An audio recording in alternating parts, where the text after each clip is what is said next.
Ansor Bangil kena azab Kiai. Yang kemarin persekusi Kiai Bangil kena kualat, tewas kecelakaan. Selesai, wafat dia. Kayak jangan main-main sama orang-orang seperti ini. Makanya sering ada kalimat daging ulama itu beracun. Hati-hati tuh, sekarang saya ingatkan ya kalimat ini, karena sering ada orang bermain dengan ulama tuh, ngedit fotonya, dibuat begini, buat begitu, keluar aja kalimat tuh, udah tuh. Ya, udah paling ringan meninggal mengenaskan. Paling ringan tuh, paling ringan. Karena ulama itu pewaris Nabi. Kalau antum nyakiti ulama, nyakitin Nabi. Itu hadisnya ada, wa innal ulama warathatul anbiya di Ibnu Majah, nomor hadis 233. Wa innal ulama warathatul anbiya.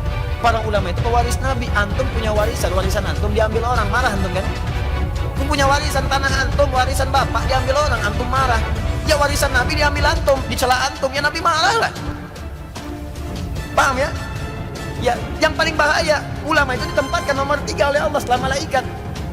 Ya, syahidallahu annahu la ilaha illa huwa wal malaika wa ulul ilmi. Ulama urutannya ditempatkan oleh Allah, dipuji. Antum ganggu ulama, ya Allah marah. Sampean laporkan Loh, saya. aku jalur sampean. Laporkan saja. Aku jalur sampean. Gelem tangga. Saya karena pada Gelem tangga. Salah apa? kalau saya laporkan saya. Laporkan saja saya. Sampean punya bukti, sampean anggota DPR. Saya di sini bukan atas nama anggota DPR. Saya atas nama Ketua Ansor. Dan saya berkewajiban mengamankan wilayah saya dari ajaran khilafah. Ya silahkan dilaporkan. Kok repot sampean, ada polisi, ada kurangnya, laporkan saja. Bikin surat pernyataan. Surat pernyataan apa? Tidak menyebarkan ideologi khilafah. Ulama difitnah, ustadz jadu domba, umat dipecah belah. Siapa yang bermain? Syiah dengan komunis. Mereka sudah mulai kompak menghabisi kita sekarang. Lihat, oknum tertentu yang tidak pantas bicara sudah melecehkan ulama dan fatwa, memalukan dan sangat ironis. Yang mereka pincar itu dua. Pertama ulama, kedua tentara. Ulama punya masa dengan Quran, dengan Nabi, dengan Quran. Tentara punya senjata.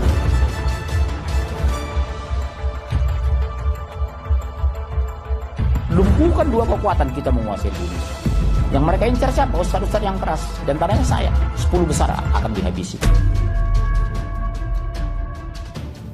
Jadi begitu Pak Muafi.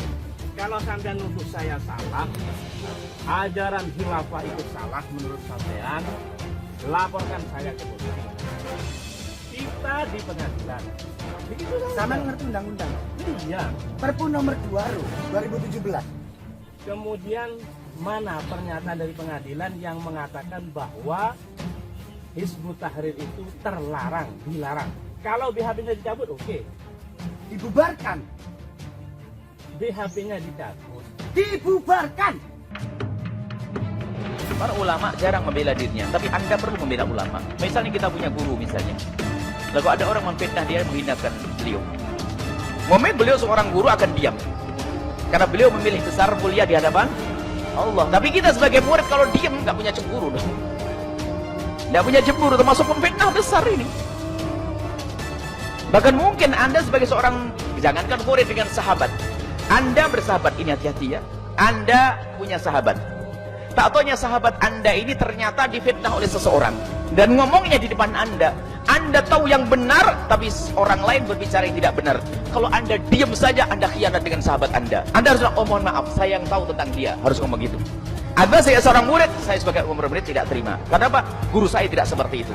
Kalau Anda diam, Anda tidak punya cemburu. Fitnah di hati Anda sendiri. Anda sebagai seorang murid, membela iya. Tapi kalau Anda dihina di diri Anda sendiri, maka Anda boleh sabar. Atau tetangga Anda difitnah sama seseorang, Anda perlu membela. Tetangga Anda, jangankan kok guru, tetangga difitnah. Bisa tetangga difitnah, zina, difitnah ini. Misalnya ada laki-laki masuk. Contohnya, heboh sak kampung. Wah, ibu janda itu datangi laki-laki zina dan sebagainya. Anda tahu bahasanya itu adalah adiknya atau bukan sepupunya, adiknya atau pamannya. Anda wajib jelaskan. Bu, bukan. Itu saudaranya. Saya tahu, wajib. Kalau Anda diam-diam, berarti Anda merelakan dia difitnah, maka Anda bagian daripada dosa. Ini babnya. Hati-hati, jangan membawa menyebarkan aibnya orang.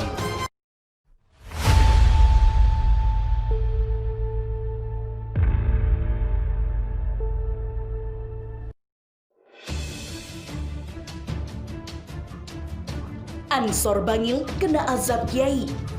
Yang kemarin persekusi Kiai Bangil kena kualat, tewas kecelakaan.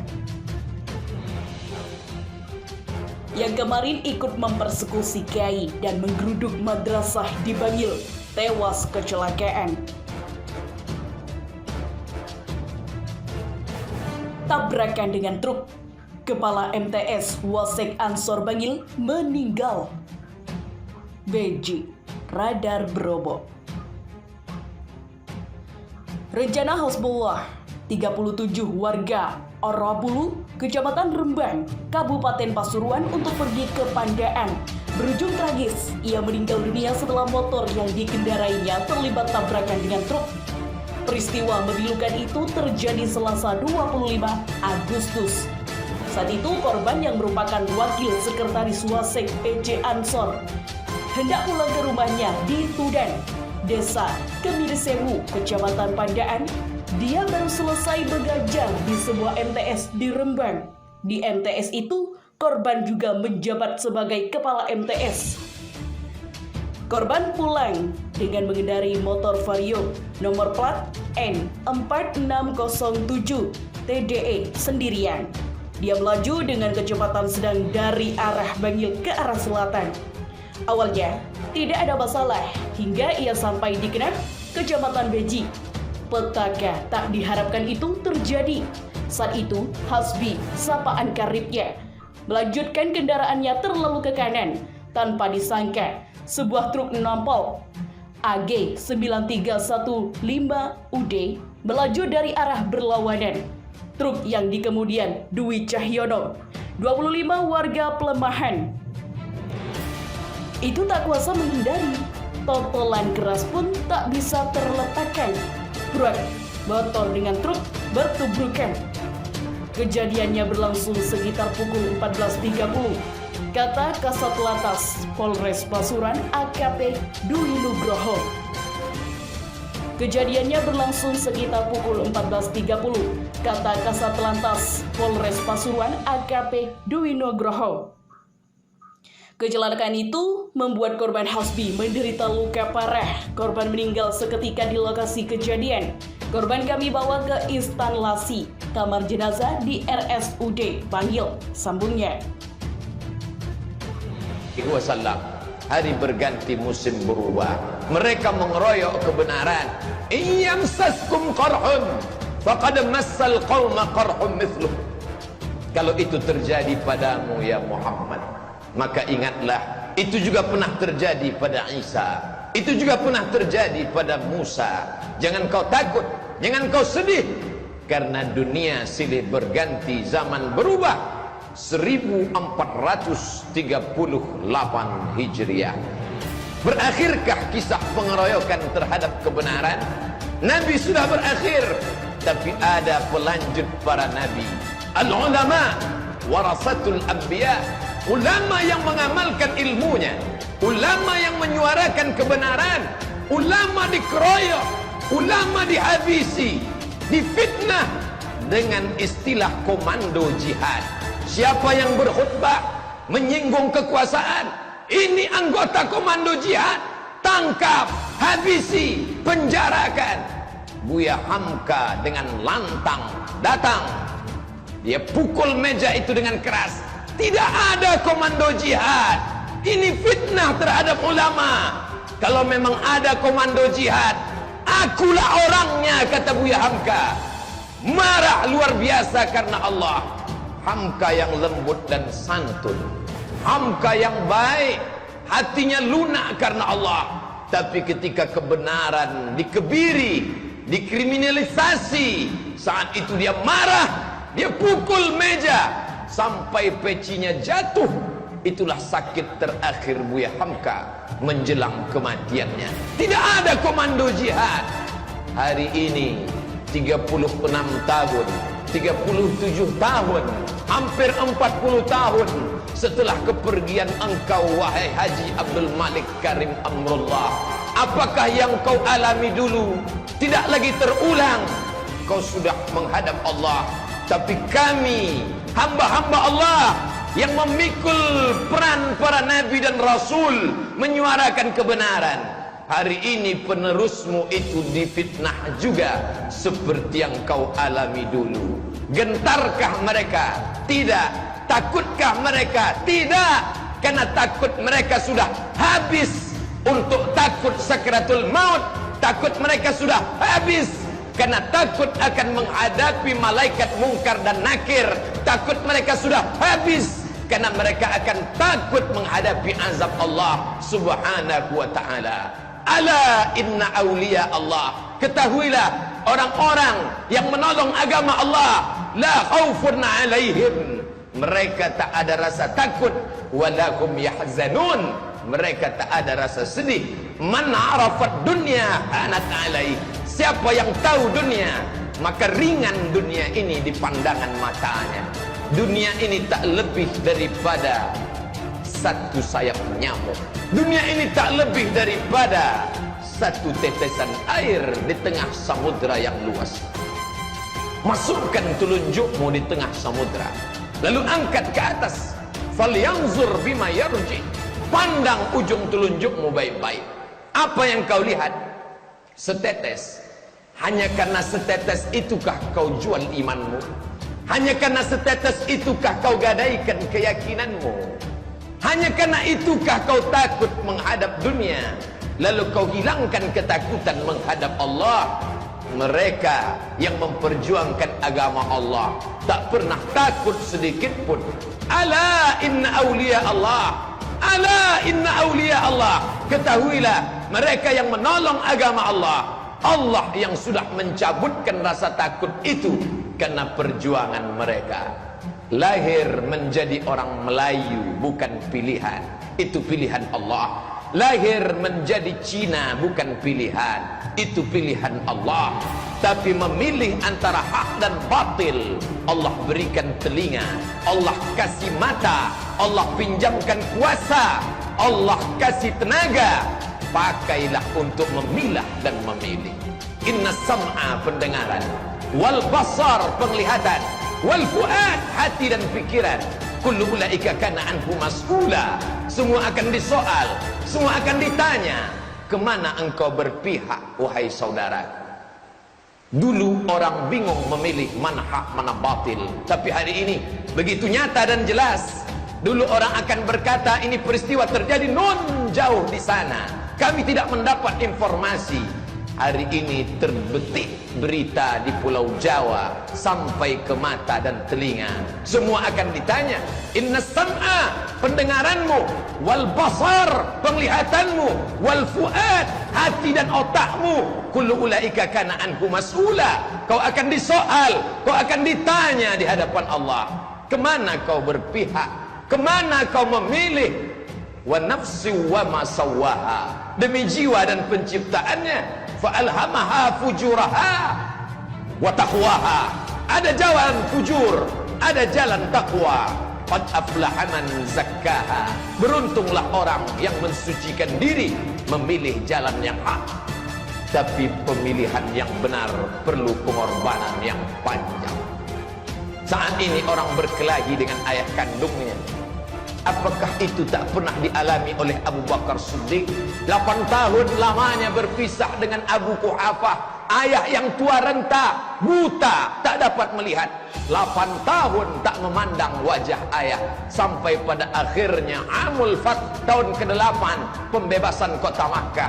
Disitulah Abu Quhafah bersyahadat, asyhadu an la ilaha illallah wa asyhadu anna Muhammadan Rasulullah. Hari ini orang berkelahi dengan anak kandungnya gara-gara pilihan yang berbeda. Lalu sakitkah kita? Kurangkah kesakitan itu tidak dirasakan sahabat yang dulu? Abu Salamah berpisah dengan anaknya, Suhaib Ar-Rumi berkelahi dengan mertuanya. Sakitkah kita? Lebih sakit lagi mereka. Hidup adalah as-sira' bainal haqqi wal batil. Hari ini kita memilih, dan setiap pilihan pasti ada resikonya. Hidup panggung sandiwara, dunia papan catur. Ketika permainan usai, antara pion dan raja akan kembali ke kotak yang sama. Hari itu Selesai, wafat dia. Kayak jangan main-main sama orang-orang seperti ini. Makanya sering ada kalimat daging ulama itu beracun. Hati-hati tuh, sekarang saya ingatkan ya kalimat ini, karena sering ada orang bermain dengan ulama tuh, ngedit fotonya, dibuat begini, buat begitu, keluar aja kalimat tuh, udah tuh. Ya, udah paling ringan meninggal mengenaskan. Paling ringan tuh, paling ringan. Karena ulama itu pewaris Nabi, kalau antum nyakiti ulama, nyakitin Nabi. Itu hadisnya ada, wa innal ulama warathatul anbiya di Ibnu Majah, nomor hadis 233. Wa innal ulama warathatul anbiya. Para ulama itu pewaris Nabi. Antum punya warisan, warisan antum diambil orang, marah antum kan? Antum punya warisan tanah antum, warisan bapak diambil orang, antum marah. Ya warisan Nabi diambil antum, dicela antum, ya Nabi marah lah. Paham ya? Ya, yang paling bahaya, ulama itu ditempatkan nomor 3 oleh Allah setelah malaikat. Ya, syahidallahu annahu la ilaha illa huwa wal malaika wa ulul ilmi. Ulama urutannya ditempatkan oleh Allah, dipuji. Antum ganggu ulama, ya Allah marah. Para ulama jarang membela dirinya, tapi Anda perlu membela ulama. Misalnya kita punya guru misalnya. Lalu ada orang memfitnah dia, menghinakan beliau. Momen beliau seorang guru akan diam. Karena beliau memilih besar mulia di hadapan Allah. Tapi kita sebagai murid kalau diam nggak punya cemburu dong. Nggak punya cemburu, termasuk memfitnah besar ini. Bahkan mungkin Anda sebagai seorang, jangankan murid dengan sahabat, Anda bersahabat, ini hati-hati ya. Anda punya sahabat. Tak taunya sahabat Anda ini ternyata difitnah oleh seseorang. Dan ngomongnya di depan Anda. Anda tahu yang benar, tapi orang lain berbicara yang tidak benar. Kalau Anda diam saja, Anda khianat dengan sahabat Anda. Anda harus bilang, oh mohon maaf, saya yang tahu tentang dia. Harus ngomong gitu. Ada saya seorang murid, saya sebagai murid tidak terima. Kenapa? Guru saya tidak seperti itu. Kalau Anda diam, Anda tidak punya cemburu, fitnah di hati Anda sendiri. Anda sebagai seorang murid, membela iya. Tapi kalau Anda dihina di diri Anda sendiri, maka Anda boleh sabar. Atau tetangga Anda difitnah sama seseorang, Anda perlu membela. Tetangga Anda, jangankan kok guru, tetangga difitnah. Bisa tetangga difitnah, zina, difitnah ini. Misalnya ada laki-laki masuk. Contohnya heboh sak kampung, wah ibu janda itu datangi laki-laki zina dan sebagainya. Anda tahu bahasanya itu adalah adiknya atau bukan sepupunya, adiknya atau pamannya. Anda wajib jelaskan, bu bukan, itu saudaranya. Saya tahu, wajib. Kalau Anda diam-diam, berarti Anda merelakan dia difitnah, maka Anda bagian daripada dosa. Ini babnya. Hati-hati, jangan menyebarkan aibnya orang, mencemarkan nama baik. Kalau orang yang dicemarkan, Anda boleh sabar. Tapi kalau Anda melihat nama baik seseorang dicemarkan, maka Anda punya kewajiban membela kehormatan seorang muslim. Karena seorang muslim ini, jika seorang muslim adalah harkat martabat Islam itu sendiri. Ini harus Islam difitnah, seorang ulama difitnah. Ini kita harus membela dong. Ulama difitnah, kita wajib membela. Kalau beliau sendiri, dia mungkin tidak memberi jawaban apapun. Mungkin dia memberi jawaban karena dia ngerti kemuliaan di hadapan Allah yang beliau cari, karena beliau orang ikhlas. Tapi kita sebagai murid, sebagai pecinta beliau, wajib membela. Ini harus difahami. Dan mungkin ulama tersebut melarang, jangan.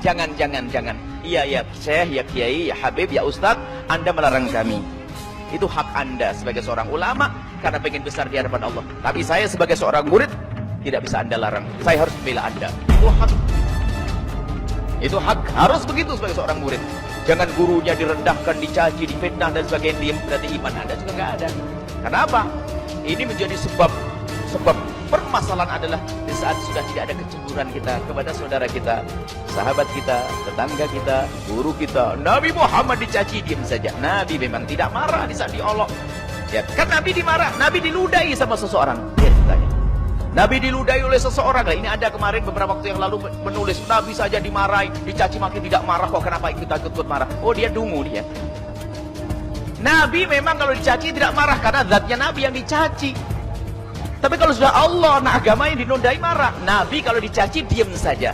Tapi kita mendengar Nabi dicaci, kita harus marah karena iman kita. Kalau kita mencaci Nabi kafir, melihat orang mencaci Nabi, kok kita diam, munafik hati kita.